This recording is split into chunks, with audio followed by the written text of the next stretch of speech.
I'm more interested in the process of figuring it out. I don't know exactly what problem I will or will not end up solving, or what exactly I'll end up working on in a couple of years. But I do know that I like doing this type of thing, and I know that the fun thing about physics is that you don't know exactly what you're going to do, and normally things just change very quickly, kind of irreversibly, if they're really right.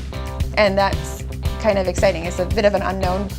I'm Sabrina Gonzalez Pasterski, and I am a graduate student in theoretical physics at Harvard. Okay, technically, yes, she is a grad student, but she's also so much more. This is the woman that Harvard has dubbed the next Einstein. Oh, and did we mention she's endearingly modest?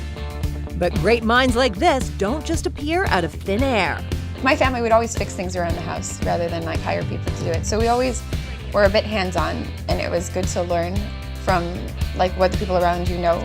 That kind of attitude that you can fix something, you can build something. I did fine in school, but I also like building things, and so like kind of the technical side of stuff. Like I never was that super great at like memorizing things. So what I loved about physics or mathematics is that you're like, if you don't know something, you can figure it out. So you can have the wrong answer, but then realize why you're wrong and make it right.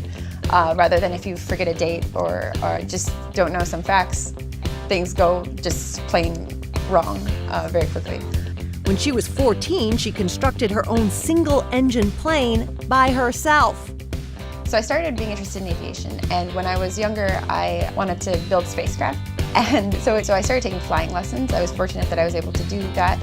I had read about like a young pilot, and he ended up flight training in Canada, and I wrote like an essay about how cool he was and how he inspired me to go start like flight training in Canada so I could solo a powered aircraft at 14 instead of at 16 in the US. After 2 years of hard work, she flew it across Lake Michigan. And all this before going to college. Sabrina started off her post-secondary education at MIT, where she was actually waitlisted. That is, until professors saw her video of building and flying her plane.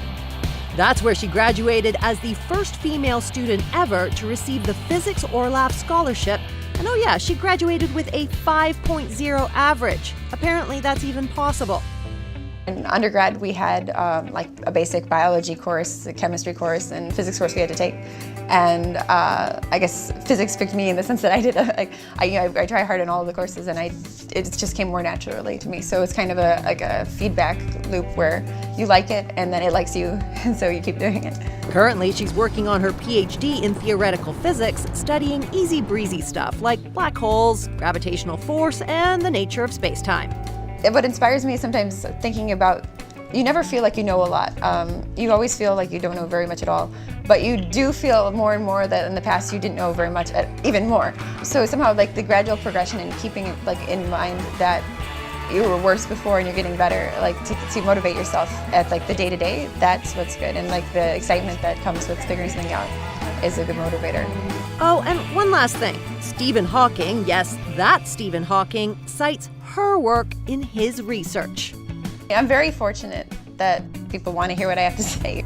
There's a sense in which you can do more, and you're impressed by things that you did in the past, but you realize that you didn't know what you were doing then. And so it's kind of, you take a step back and you realize I'd rather know what I'm doing and do something better in the future than think that what I did in the past was so great.